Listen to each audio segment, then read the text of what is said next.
the comparison of two different matcha whisks. Hello everybody, welcome to the Daily Sip. My name is Oliver and my mission is to bring you closer to organic Japanese green tea, and today in the center of interest is the matcha whisk. Matcha whisk, some of you might know, is the utensil utilized in Japan to produce or to make your matcha.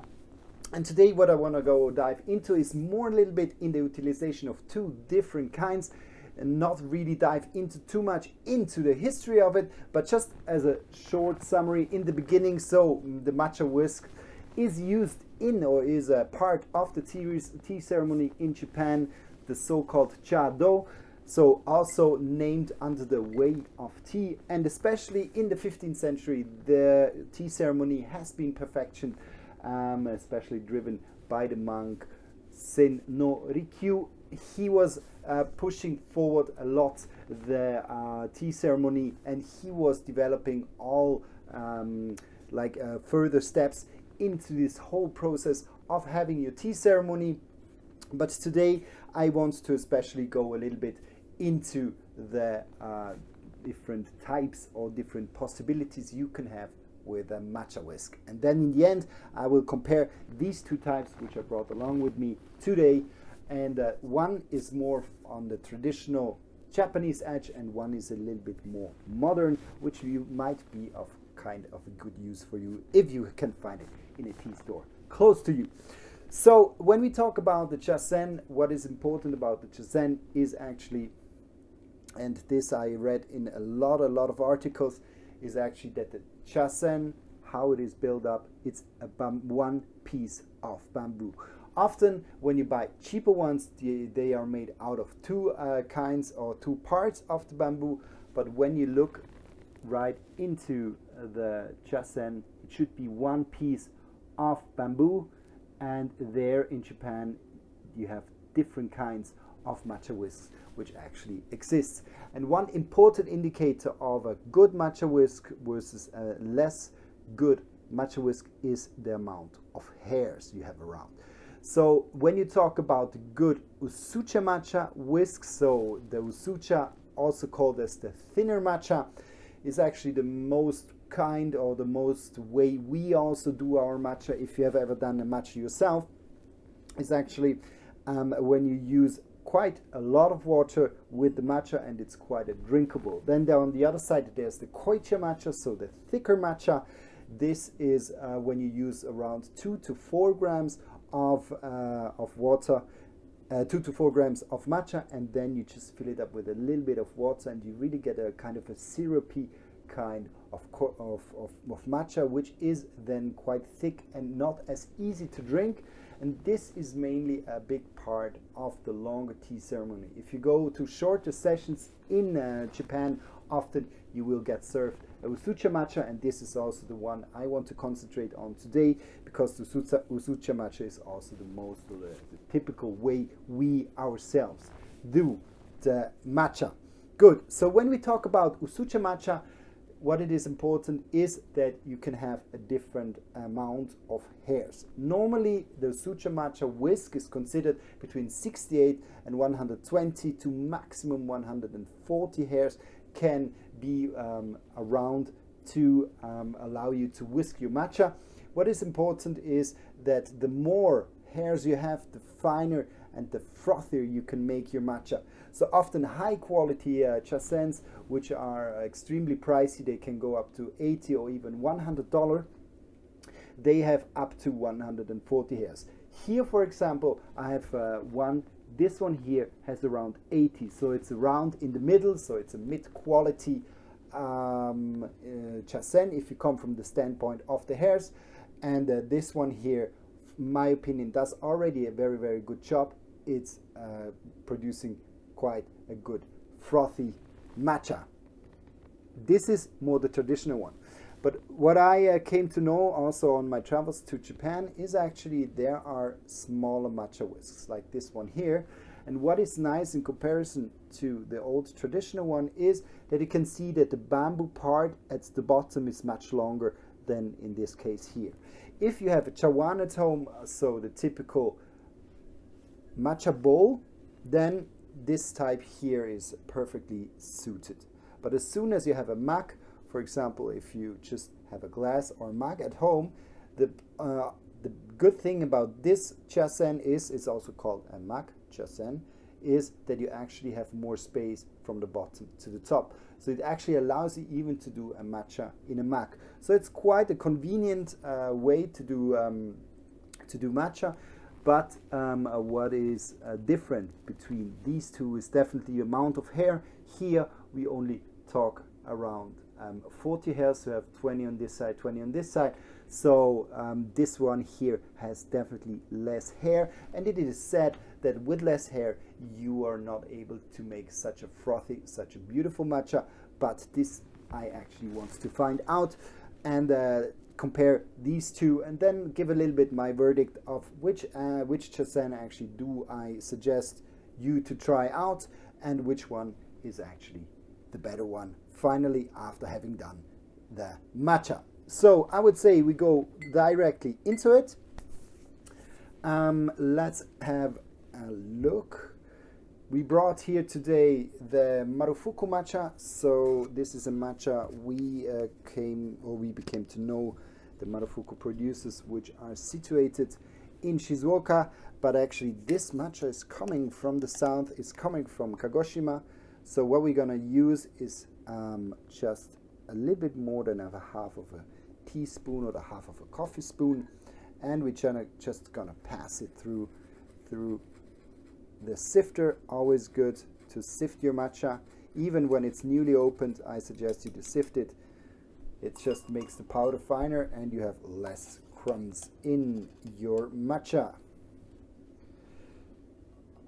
Also here with the second one, amount is around 2 grams, which I use.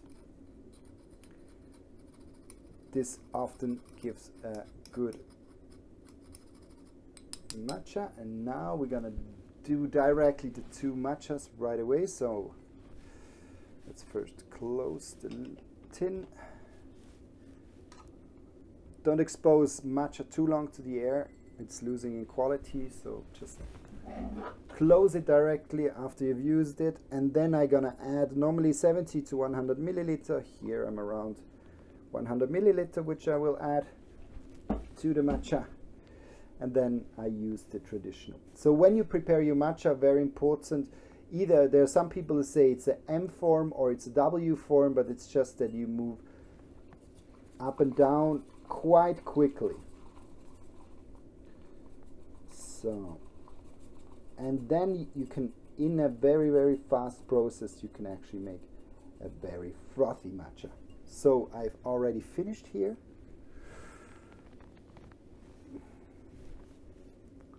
This is number 1. So we see a very, very frothy matcha. Very simple with this one here. So I must say, very good in the hand. It's easy to move. When you have a good kind of bowl where you can do your matcha, either you have a matcha bowl yourself or just a bowl which has a lot of space at the bottom, this suits very well. Maybe I just leave this here, and then I'm gonna take the matcha-sen, and I'm gonna compare this one. Good. Also added 100 milliliter of water. So what I already noticed is it's harder to kind of whisk the whole matcha. It's creating a little bit more bubbles, it seems. Good. And we put it back in the water. This is very important. Try to just give it 2 minutes in the water, the matcha whisk, and then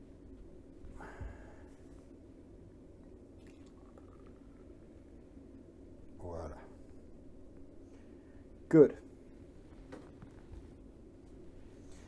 So when we just compare it, and you can already maybe see it slightly from the texture, I can clearly see it, especially at the top of the matcha.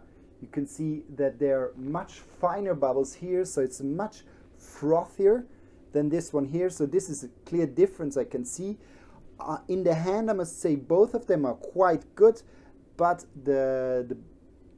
bigger chasen, so this one here, the typical traditional one, is very well in the hand. It's not as thin and I can move it quite easy.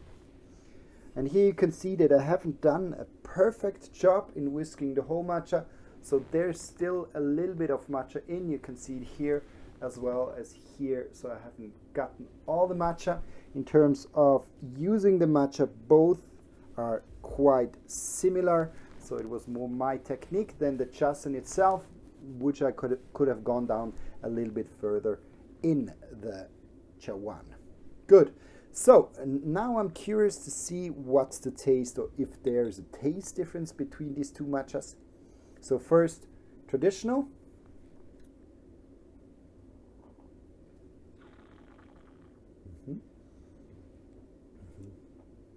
It's nice, creamy. The matcha of Marufuku is quite a fresh matcha, so there is a citrusy note with it, but it's quite creamy on the top of the tongue. Have a little bit this malty texture, and it really stays on the creamy side, and the sweetness of the matcha develops really over time. So here I would say quite creamy, a nice malty texture on the top of the tongue, and nice development of the sweetness. Now let's go with the chasen.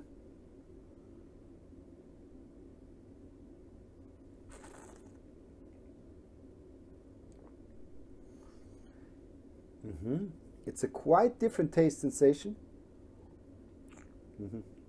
So I must say, yeah, definitely. So there's a big difference now in the texture of the matcha. So when you're able to get a bigger one like this one here with more hairs, there's really a difference when you try the teas out. Here the texture is foamy, creamy. It's kind of, it's got a lot of air in it. It's smooth over the tongue. Here I got the sensation that it's much more liquid. It's just gliding normally over the tongue. I get a little bit this malty texture on the top of the tongue, but much less than with the traditional whisk.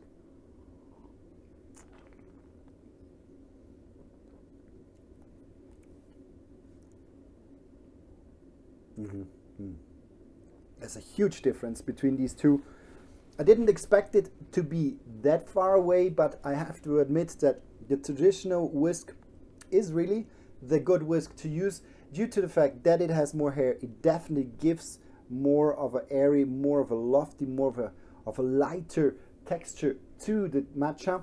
While this one here, it is a very convenient thing to do. I have to say, if you have a Mac, this is really the way to go. So if you have the chance to get this one here and you only have Macs at home, this one can serve you very well. But if you want to go really in the more traditional way, have a good bowl of matcha, then try to use chasen, which has a lot of hair. So 80 is quite a minimum. Here you get this one here between $25 and $30, so you can pay them pretty well. As soon as you go up with the quality, then the matcha, the chasen, can become quite expensive.